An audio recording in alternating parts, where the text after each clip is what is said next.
So at the end of our podcast on 80-20 endurance coaching with Matt Fitzgerald and Layla Porteous, Liz and I still had a whole bunch of subjects that we wanted to chat about. Unfortunately, the time available from Matt and Layla didn't allow us to go on and on with them talking about a lot of subjects that were still left on the table and sort of near and dear to our hearts as well. So after we said goodbye to Matt and Layla, Liz and I kept recording and kept chatting and talked about a whole series of subjects. And we thought we might just offer that to you as a little supplementary bonus track podcast. So sit back for chats about marathon fueling, a whole discussion about my forthcoming 3,000 meter indoor race and coaching strategy from Coach Liz, a whole discussion on charging for coaching and how do you charge and the nervousness that Liz has around that. A subject important to us, pace measuring comes up, and a whole debate about goal setting and the importance of outcome goals, but also the critical importance of process goals, and probably a whole bunch of other things that I've forgotten. So sit back and here's the bonus track. Like, in all fairness, we always prepare way too many questions for these interviews. And sometimes if the interviewee gives, one-word answers, then we might get through them. But but normally we don't necessarily get through all of them. No. Or sometimes they get combined, But in this case, it was like every question, I guess, would have been, 15-minute discussion. So it's kind of normal that there were a whole bunch that we didn't get to ask.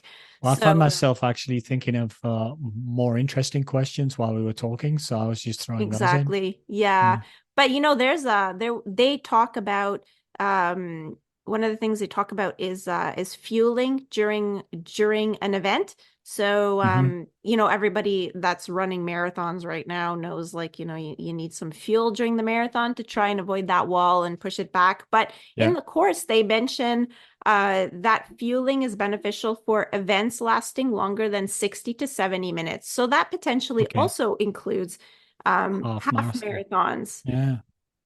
And the recommendation is 60 to 90 grams of carbohydrates per hour. So, for us, if we're running a 3-hour marathon. I've seen some stuff just recently that talks about 120.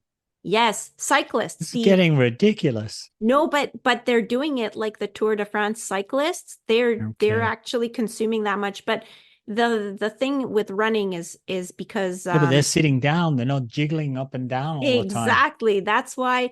I've never been able to get 90 grams for a whole marathon. Have you ever done it? I haven't even been able to get 60 for a whole marathon. I start off really great and I'm on target for 60, and then it all falls apart usually around 25K, where I'm like, oh, I think I can't. I'm going to wait another couple K before I take this gel. And then eventually it's 30. And then, you get 5K later and it's time to take another gel and I just can't do it. So it comes up quickly, doesn't it? I think what we worked out is a gel about every 6K at our speed was not quite up to 60. Yeah, it's not quite up to 60. And that's really quite difficult. It is, yeah, because the 6K comes around pretty fast. It comes 20, I guess the 6K would be 25, 26 and of course, minutes, something like that. The place where you really need the carbs is at the end. And it gets harder and harder as you go on to. It does. I think your all the blood supply that goes to your gut that's absorbing food has by now decided that, we're not in food absorbing mode. We're in marathon running mode. Yeah. You know what, though? I wonder how much hydration would help with that, because I find that I maybe when I finish the marathon, I'm usually really, really thirsty. And sometimes by the end, all I can think of is all the water that I get to chug at the finish line. Really? So I wonder if I don't. If I'm just do I not consume enough liquid with the carbohydrate or something like that. Or maybe Mm, I don't consume enough liquid for the run. Um, so I wonder if that has an effect. And so we could have yeah. asked Layla and Matt, but they're not here anymore. So we're just going to have to try Okay. it next summer and figure out if it helps or Well, not. I think it's something that we need to continue to work on because it's not easy to do. I think it takes practice and you have Yeah. to get your digestive system used to it. I think Yeah. probably taking liquid food would be better, but it's very, very hard to do if you're Because you'd not have to if you're not carry an it. elite. Yeah, if you're Yeah. not an elite and you can't have a bottle of liquid food waiting for you that you can target, or have that guy on the bike that Yeah, feeds that Kipchoge Kipchoge. Yeah. his bottles. That was pretty cool. Um, Yeah. Yeah. Unfortunately, we yeah. don't have one of those guys handing us bottles every 5K. Maybe one day if one of us is watching and one of us is running, we could set up so Hmm. I could give you a Yeah. bottle and then jump on a bike and cycle down and Mm-mm. yeah, Yeah. Maybe one year I could good try the theory. Montreal Marathon and then you could like meet me every 5K with a bottle and then I'll just chuck the bottle and you pick it up so we're not littering and Yeah, meet me at the next yeah. stop. Of course you have a husband as well. That's true. I do. Yeah. Yeah, he could do that. He could do me too. He could do both of us. Oh, okay. We're gonna give him extra work. Oh, damn, I've Ah, why just not? remembered we forgot to ask your husband's question to Oh Layla no. and Matt. What was this question? Oh, yes, I remember. So Andre wanted to know why are long runs on Sunday? So maybe we could throw it out to the listeners. So anybody that's listening, why why why do all the training plans have the long run on Sunday? I Yeah, I mean, mean, do I you do your training plan with a long run on Sunday? If so, why do you do it on Sunday and not Saturday? Yeah. Is there actually like a good reason or is it just preference? So I usually just do my long run on Saturday because our club long runs are on Saturday. And then, eventually you get to the race and the race ends up being Sunday. But I figure like I'm still doing them in the morning on Saturday. But so Andre brought up a point where he said, well, maybe if we did our long runs on Sunday, Saturday we would recover from our work week. And so maybe the quality would be better on Sunday. So I don't know. I don't know. Maybe one of the listeners like knows the answer to that question. So we're throwing it out there. You can let us know. Send us a message on Instagram or Facebook or um Twitter. I don't know. I don't know about X. Like, can you send personal messages on X? You can, yeah, I think so. Oh, okay. But Okay. yeah, don't worry about it. Instagram is the way to go, I Instagram's the think. way to go. Yeah. Yeah. So Personally, I I think it's just a question of convention. I mean, you can do your long run on Tuesday if you want, as long as you have a program, a plan that is logical around that. So, no, don't have a hard day before your long run. Have an easy hmm day. If you have the yeah. easy day on Friday, that's fine. You can then run your long run on Saturday if nothing's stopping you, like children or whatever. hmm Um, Conversely, Um, I think if you do your long run on Sunday, you can't also do quite a hard workout on Saturday. So you're gonna have to do an easy run there then. So as long as you construct it, I mean, if you want to do your long run on Tuesday, you can make sure you have an easy run on Wednesday, on Monday. hmm I mean, that's what I think, but I mean, you never know. Um, maybe there's really an important reason why long runs are on Sunday. So I guess I'm moving sure on there's to not, another otherwise we would have heard about it. would have been in one of the books we read. Um, I guess one of the other questions that I had was because there was a whole section about race day success in the course and in the book. Hmm. And they mentioned that athletes should learn to judge their races by the things they can control, like effort, attitude, and decisions, instead of the things Yes. they can't control, like outcome. Um, Yeah. and so then Yeah. I Like guess like weather. You can't control the weather. exactly, yeah. Yeah. I mean, I So guess you can somewhat can prepare for it, control but what you do to prepare for the weather. yeah. So I guess I was asking some like questions about, how to help athletes do that because like running by effort for me is it's not a hard concept because I was running before we had Garmin's on our wrists. And so, Hmm. there was like, you ran hard or you ran easy. And when you ran hard, well, if the interval was long, then you ran less hard. If the interval was short, you ran more hard, and that was it. Um, and then later it was more nuanced because later when I was running with the university, then there was more like, okay, well, there's a range of efforts 1 to 10, and like you want to be, if you're running a tempo run, let's say you want it to be comfortably hard, which is like 6 or 7 out of 10 or whatever. So I'm kind of used to the whole effort thing.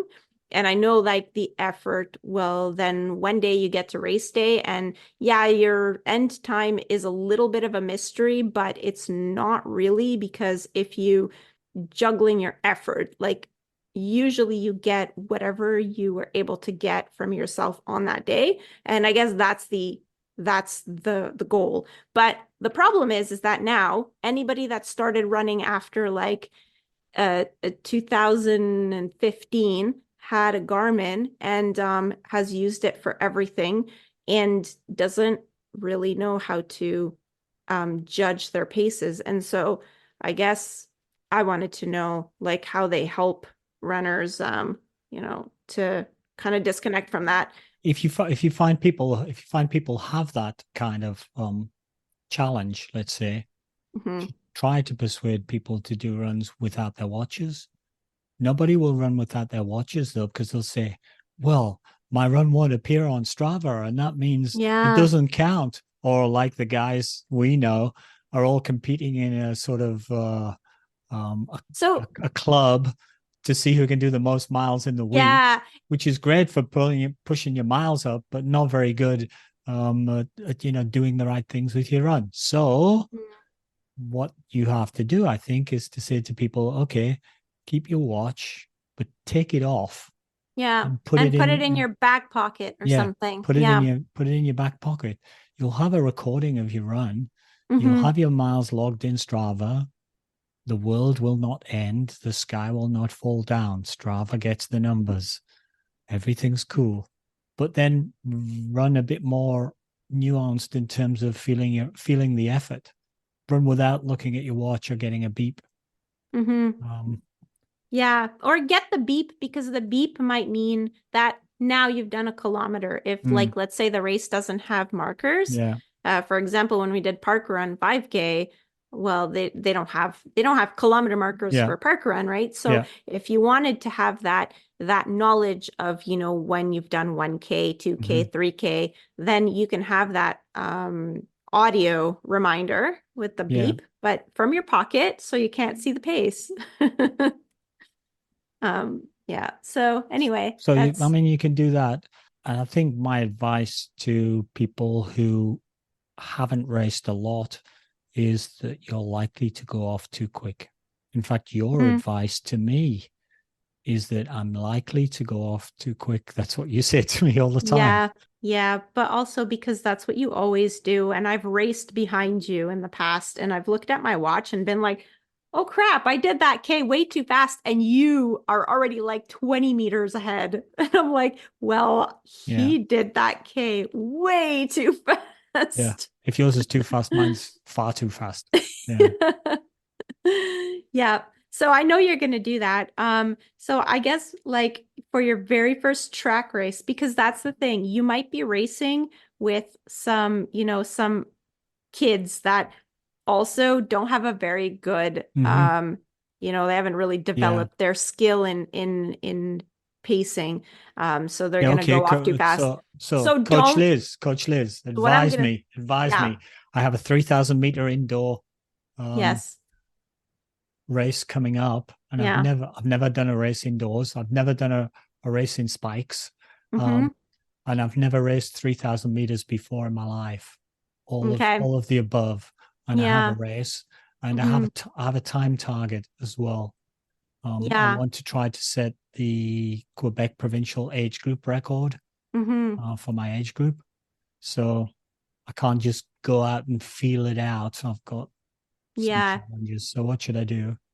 Well, Like, first of give me all, some coaching. yeah, first of all, I think that what you need to do is when you're going out on your first lap, because this is going to be 200-meter track, so Hmm. you're not going to lose much time. Even if you did a 200-meter, like 2 seconds too slow, like that's 2 seconds, like it'll be fine.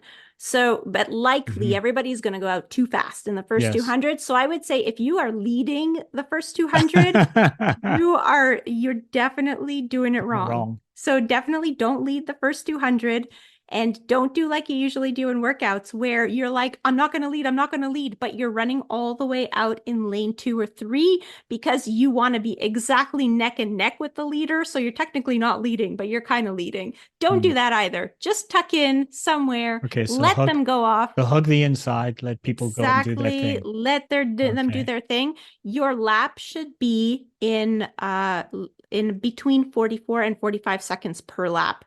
And Okay. usually at in those track rates, usually there's either a clock or there's a person yelling times. Mm. So There's a I say function you on my watch called interval timer. yes. I tested it today. Mm-hmm. You can set it so that it'll go off every You could set it for 44 seconds, for yeah, example. yeah, you could do that. That's a good idea. You could do that. And then it'll either go off, you feel it buzzing on your wrist before you get to the start line of the next lap or after you've passed the start line. So Yeah. you'll know how much time you've banked. Yeah, I was thinking of doing that. that's actually not a bad strategy. The thing is somewhere in the middle, you might get confused if you got off pace, so like you might want to ignore it then, but it's Hmm. actually a really good strategy to start with. Um, To the get your first 3 or 4 laps without getting way off pace. yeah. So like for the warm up, because I know where this race is, it's going to be at Claude Robillard. You're not going to be able to warm up on the track probably Hmm. because there'll be other races going on. So you're Yeah. going to have to go jog outside and then come back in. Um, Outside in the minus temperature. yes.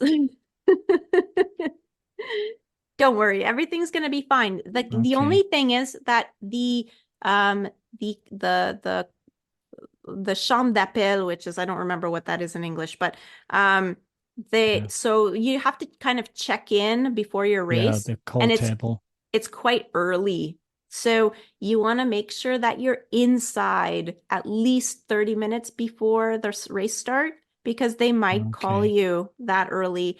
And you'll be And outside running around getting warm and yeah, so you want then to it'll make sure scratch you off the list. yeah, because you have to check in. So initially there's a check-in, but then there's also the chambre d'appel. So you have to make sure you do like you're doing it twice, but the second time they give you a number to stick. It's a sticker you put on your hip.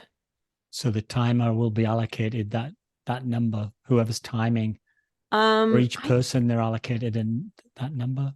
well, each person in the heat has a number like, but the numbers only go like to whatever 15 or whatever is in the heat because every heat has a set of numbers What do you one mean through. heats? I'm not running a heat. Yes, you're running in a heat Oh, probably. I see. I because Yeah. I don't think they're gonna because Yeah. I'm they'll not going have to a run twice though. no, you're not running twice. But what I mean is that you're depending how many people are Yeah. registered, you're not gonna Yeah. run in the There'll be same several group. Yeah. several races, some with faster people and young quick people in, and Yeah. some with yeah. Usually they do it by seed times so that you can run with people that said whatever time they put is like similar to yours. Okay. If you didn't put one, then you're probably I going to did be put one. in the slowest group. Okay, I you did did put put one. one. Yeah. I'm still probably going to be in the slowest group. You never know. Hmm. Never know. But yeah, so then you want to make sure that you're inside at least 30 minutes before. But when you are inside, you'll get to, put on your spikes and you could do some drills.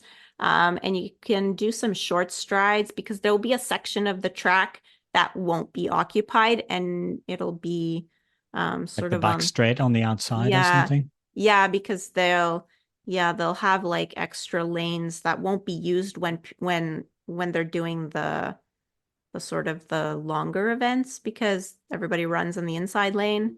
It's not like a sprint event where actually all of the lanes are being used. So you'll get to like warm up there. Yeah. So also for the spikes, there's just really no getting ready for that. Like they're, you tried them, so there was that. And Well, I've tried them 3 times now. oh, okay. I had another Well, go this morning. oh, okay. So that's good. And what I did was I ran some 200-meter intervals in my normal running shoes. Mm-hmm. And then I ran some 200-meter intervals in spikes Okay. to see how it would feel differently. Yeah. I think it definitely feels like I should be using the spikes. Yeah. They're just so much lighter. Mm-hmm. Your feet. Your feet bounce off the ground by themselves. At times you slap less. I think you slap the Oh, ground maybe. less Maybe. because you're more up on your toes in spikes. A little bit. Hmm. Although I did try to just keep my running style the same. It felt a little bit easier. The Mm-hmm. speed was the same because I was targeting a Pace. specific pace, yeah. Yeah. But it felt a bit easier in spikes, I think. Yeah. Mm. So, I mean, that's good that you tried that because, your first lap, like you shouldn't feel like the first lap is hard. It's your middle K is going to be hard. And then for the 3,000, I like to break it up into, because, it's 15 laps. I like to break it up into sets of 5 Yeah, because I feel like 5 is not too difficult to count down, when you're oxygen deprived. yeah. Count to And 5, then start count to 5 again. yeah, If you have to and count to 10, you'll lose count.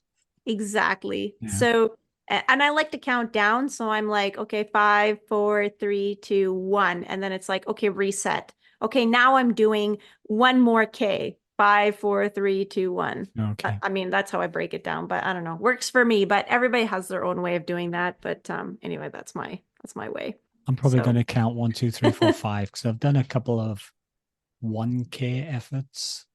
okay. I did one again this morning. I did a complete 1K target pace Okay. at the end of the session Okay. when I was the most tired. Um, Okay. and I was counting it up 1, 2, 3, 4, 5. I Okay. think I'll probably do that. And I'll Sounds set my good. timer to the pace so I don't get too far off. If I'm Mm-hmm. getting ahead, that's good, but only a little bit ahead. Don't want to get Yeah. because I think the big danger is I don't really know what pace to do for 3,000. I could make a real mess of it. Yeah.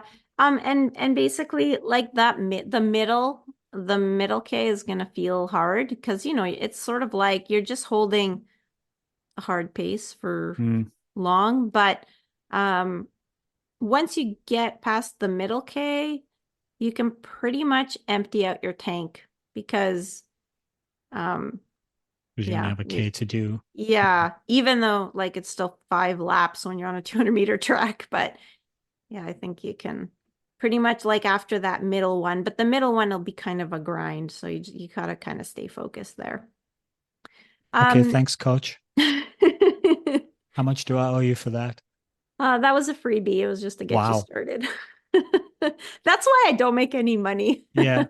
So that brings me to the other area of business in the book is coaching as a business. Uh-huh. And so Yeah. I love this You're section. going I to be thought poor and all your family are going to starve. The bank will foreclose on your house. Oh my goodness. It's a good Um, thing that I have like an actual job and I don't rely on my coaching to get me through.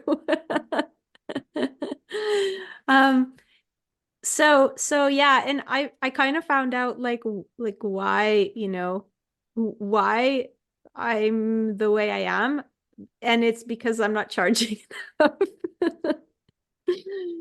Um, I was actually really yeah, surprised. which is So good.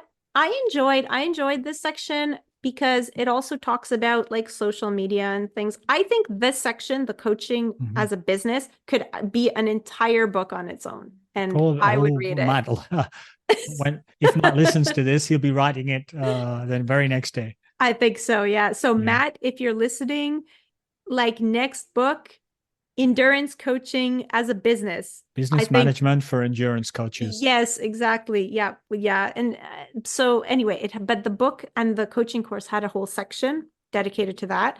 And one of the things I learned was that was like the price range for online coaches. Hmm. And the range is really, really Super wide. wide. Yeah. And so I guess it depends on your experience. It depends on, like, do Yeah. you How good a have coach any? do you need or want? Yeah. First of all. Yeah. And then also, I guess it's also a little bit, I used to use Google Docs Yeah. to create the plans monthly. There was a tab for each month, and I would create the plan, and then there was like sections to fill out. So there would be like planned volume and Hmm. planned duration and things like that. And then there would be like actual. And so the athletes had to fill in the actual. The only thing is that not everybody is very good at filling out spreadsheets. So Yeah. that's why eventually I was like, okay, let me bite the bullet and try Training Peaks, because that makes everything easy It for does. uploading data, because you connect your Garmin device and it just goes to the Training Peaks and matches with the workout that was there. And then, Hmm. it, It tells you whether your workout was green, yellow, or green or red. yellow. Yep. So, But you have to pay for every athlete to be on Training Peaks, don't you? I do, which is why I don't charge enough. Um, Mm. yeah. And then, this whole thing about, you know, coaches need to have you need to have a website of some sort So usually, if which you'd like I to didn't get have coached by a caring, gentle coach who does all her homework and hardly charges you anything, go to the Yeah, maybe runeffect.com and maybe contact don't. Liz McCrusa. Get your coaching for peanuts, No, I'm going like two I keep peanuts saying instead of one peanut.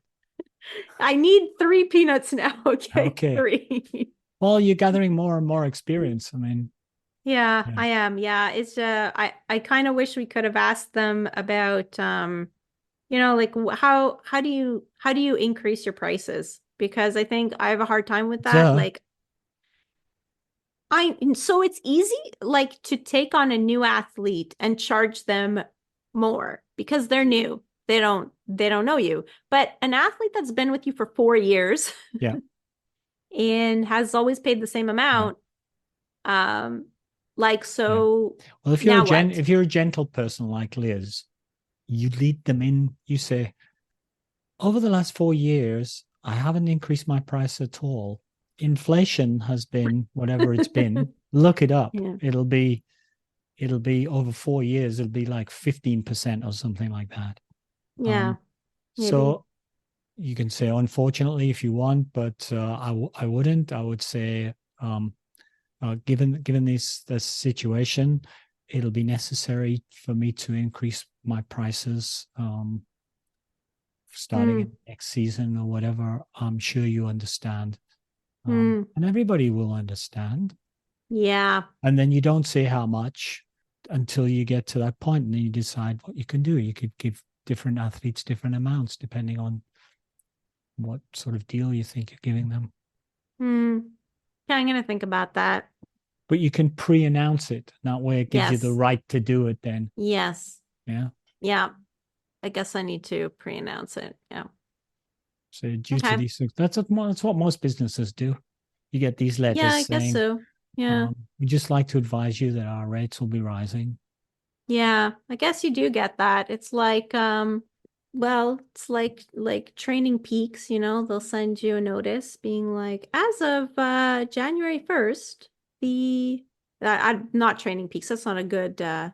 that's not a good example because I Our haven't new been with rates them, will be X. but like Yeah. whatever it is. Well, actually, like a gym membership, sometimes they'll be like, as of the month of March, your rate will go up by 1% Mm. to this new Yeah. rate. Yeah. And usually you're just like, whatever. You're more nice and gentle than that. So you'd give it a Mm, little bit more, you're more personal. I mean, you know all the people that you're training. Yeah. The gym membership thing is just somebody in an office saying, "Oh, I need to put the prices up. The electricity is costing us more. Mm, Send a mail out, and that's it." yeah. You can be a bit more personable than that, but you should Mm, definitely do it. yeah. Clear from the information that we've gotten. Mm, Anyway, yeah. Anyway, so all that, yeah, I guess that there's all that coaching business stuff that we didn't ask. And I guess other than that, there was a whole section, about coaching the mental side yeah, of performance and things like that, which like we didn't get to ask questions about that, but they go into I'm just looking for the section in my notes. I think they talk about reality therapy. That was one of the questions I had that I didn't ask about trying to condition athletes to basically deal with the reality of the situation, not get too carried away with having too many expectations or Hmm. not being ambitious enough. Yeah. And actually that was reminiscent of Matt's book, The Comeback Quotient. And actually, I think that in the it was either in the book or in the course, he referenced that book and he said you can direct athletes to this book Mm-hmm. um if they, if you think that they could benefit from it. And I thought that was because it's hard to be an expert on everything, which is one of the Yeah, things, they mention in yeah, the book like a whole bunch of different methods to measure. So, heart rate and power and yeah. I think you just have to pace find and out with athletes what they use, what they're used to using, and start them off on that. You know, yeah, if they say, yeah, "Well, I don't have a watch, I just go by feel." mm, Um, there's not many yeah. people like that these days, though, are there? No, not Yeah, anymore. But I mean, there's definitely people that have tried heart rate. And the thing is, I've never trained by heart I rate. haven't So either. I can't really coach by heart rate because also Mm. so the thing is like I kind of know the theory about heart rate, but it's because there's such a big lag. So it's like, What let's I, say you want yeah, them to do some sprints, but now like you can't hmm assign a heart rate to that because your heart rate won't even rise in no, within the 15-second yeah. sprint. If you're doing a short sprint, So your heart rate is lagging, so it doesn't work. yeah. If you're doing a lot of tempo, your heart rate probably is a good Maybe measure. it Um, is after a certain point I think once you my general approach is if you take 80/20, hmm I would do the 20 by a watch, so by pace, and I would yeah. do the 80 by feel Mm, because I don't know, the pace seems to be kind of yeah. quite variable. If I'm doing an easy recovery, I'll stop if I want to stop. Yeah. Um, Well, I what I won't do worry is about, oh, I've got to keep going at some slow pace on one. I'll just yeah. stop. I'll speed up a little bit to catch up to talk to somebody, but I'll always be a talking, Hmm. conversational, sort of chatty. So I'll use the sort of the relative perceived effort for the slow bit. Yeah. Um, being careful not to get into, a point where I'm out of breath. And then when it comes to the rest of it, where you've got to do your fast bits, well, okay, what are my time targets, and can I run to that? Yeah. I mean, I think I use a mix because I use effort in the winter because I know what it's like to Mm, run in the winter. And I know that yeah. I have at least one athlete that is very much by her watch and Okay. she will get the numbers no matter what it Yeah. So takes. she's And overexerting. yeah, and so then she's not getting the right stimulus. So I give her effort in the winter. And then I give her like paces when it's summer. Well, like when That's there's no pretty snow good. on the ground. That's very, Um very nuanced. You're quite a nuanced, experienced coach. You should really be charging more for your services. well, I'm working on that. That's one of the nuances is that, Yeah. I don't understand those nuances. I haven't gotten Okay. that far. But in terms of running, Yeah. I get running. Yeah. And yeah, so I think One, okay, that makes sense. I mean, you're looking at the conditions and the specificity of the athlete as well. Yeah, You know and something particular about the athlete, yeah. And also I've got like because I know what it's like to run in the winter with all the layers and everything Mm, else, and I know how hard it is to hit paces, and yeah, I know like some people hit them easier than others, but then that means the effort is so variable, and you could have, two people trying yeah, to hit the same pace, and one will be way yeah. overworking and one will be only slightly overworking. So if you're only slightly overworking, maybe that's okay, but Mm, like likely it's better if you just run at the right effort so you're getting the right stimulus. yeah. And then hopefully, you get all the stimulus during the winter without worrying about the paces. And then when spring rolls around and all the snow melts, then you'll get to run your paces. And hopefully the pace comes pretty quickly once you start doing it because you're fit from the winter.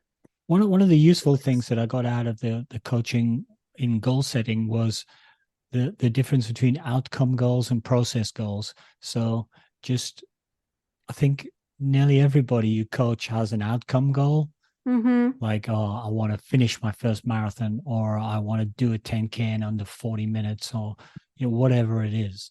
Um, Everybody has an idea of an outcome, and they come to a coach because Yeah. they want to achieve an outcome goal. Yep. I want to build up my mileage and run my first half marathon, or whatever it is. So everybody has that, and you can kind of go, okay, so how much time have we got? Where are you at now? What are you prepared to do? Mm-hmm. Okay, your outcome goal is possible. That's kind of all you can say at that point. Yeah. Um,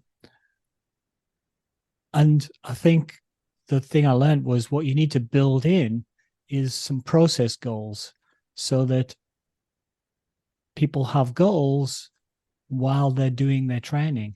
Mm-hmm. So the objective is to hit the trainings, or the objective is to, keep your pace low while you're building your base, or the Yeah. objective is, like I said to my wife when I gave her first bit of coaching, your process goals for this mesocycle, the next 4 weeks, are to eat your protein after each workout and get at least 7 hours sleep. She was kind of shocked about that because I said, you're running, you've got no real running objective for this mesocycle to just, other than just do the runs. Um, Yeah. what we're doing is we're building the habits. The process goals are to build the habits that are going to be the foundation that you're going to launch for, which was kind of, I don't know, I felt like a real coach when I said that. So that was quite cool. Yeah. I And I think everybody can have process goals, which they can work on and they have control over.